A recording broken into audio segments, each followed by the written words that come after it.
you're getting rewarded, you're getting something. And if you've gotten them on their lows, that actually means that should the markets recover someday, I don't know when, I don't know what would be the trigger.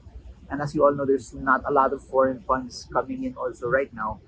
With all of that being absent, you still get compensated, you still get cash flow, you still get rewarded. But in the same way, you're buying at the lows.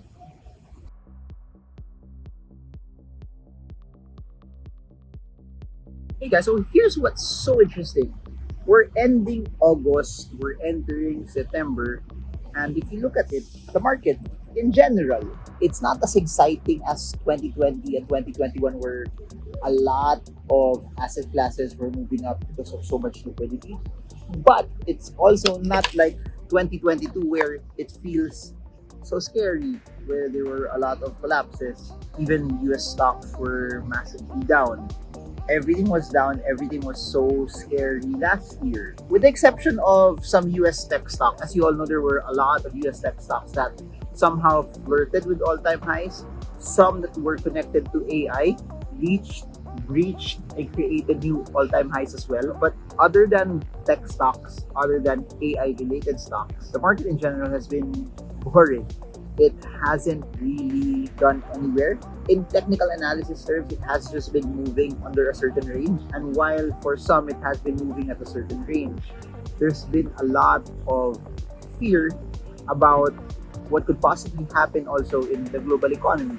Or in crypto, there's a lot also that could happen in terms of regulations, the collapses that happened, in terms of scams also that have been pulled through. There's a lot of fear that has been going around, and even talk of Elon Musk and his company selling Bitcoin. That's why we saw Bitcoin go down to 13 to 26,000.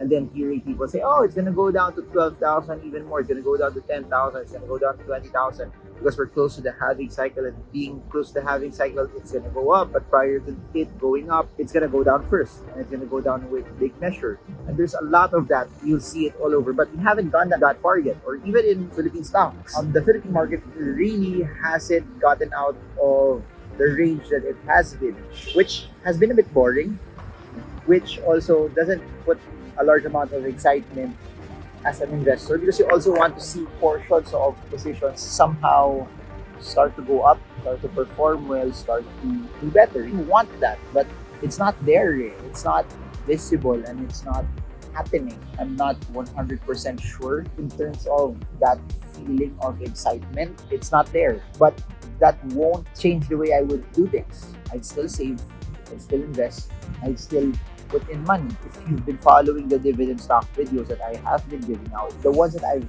bought or the ones that you own that give you good dividends, in spite of this lackluster movement, you're getting rewarded, you're getting something.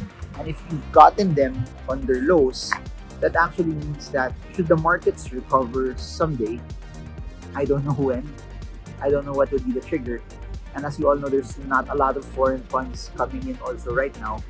With all of that being absent, you still get compensated, you still get cash flow, you still get rewarded. But in the same way, you're buying at the lows. So that being said, I guess this is just a reminder for everyone that when the market is not as optimistic as you want it to be, because everyone wants the market to go up. But it's times like this where we saw 2022 bring the markets down, and we're now approaching September 2023, and the market really hasn't gone anywhere. What do you do when you're not as excited? What do you do when you're not as thrilled? What do you do when you're not as visit when it's not getting the results that you hoped for or you wanted? You stay the course. So you always go back to the goals that you have. You always revisit the plans on why you are actually investing. I think that's one of the biggest things that is so important, and that's one of the biggest things that I like to submit to all of you. It's so important to not mind what your emotions are telling you at this time, and when the results are not there.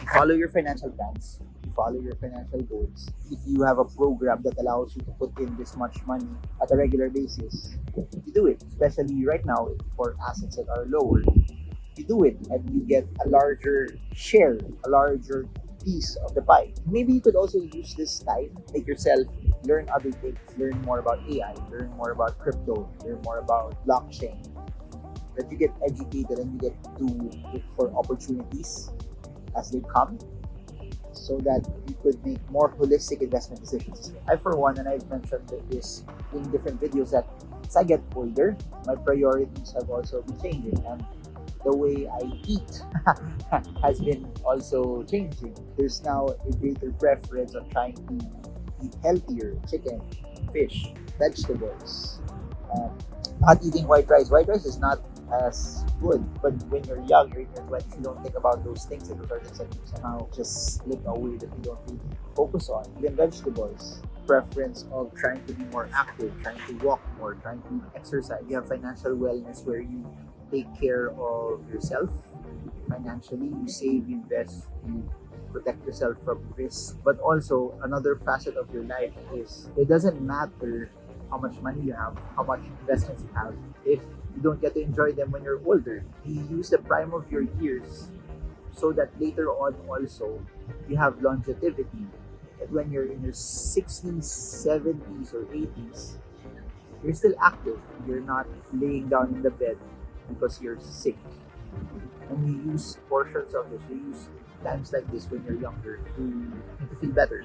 You use portions like this when you're younger that to build you up also for the future. While the market is not as exciting, continue your plan, but also try to continually learn and improve yourself in certain facets of your life. I know this might not be the topic that a lot of people like, but if you've been following me and my videos, whatever I share here is a reflection of things I think about. I'm not really a video maker person. I'm really a finance person. I'm really an investor. I'm really a saver. Or I'm really just a normal human being that likes to share my thoughts. And a lot of these things have been in my mind also lately. I hope that this was something that was insightful also for all of you. What are you supposed to do also in this type of market? But what I do want to say also is that I've seen markets struggle like this for quite some time. I've seen it go nowhere, but I guess what's interesting is that this will pass. We don't know how long, but what we do know is during this time, you have an option to do something that will position you better once the markets turn bullish, or once everyone starts to get excited, or if you're looking at Philippine markets when foreign funds start coming in. So there's a lot of things you can do. And maybe worrying about things that are not in your control may not be the best option. Focus on things that you can control. Focus on making yourself better. Focus on doing what you can to propel yourself forward. That's it for now. This is Marvin Germo. I hope this video helps you. Stay well, stay strong, stay smart. See you all again soon. God bless you. Bye.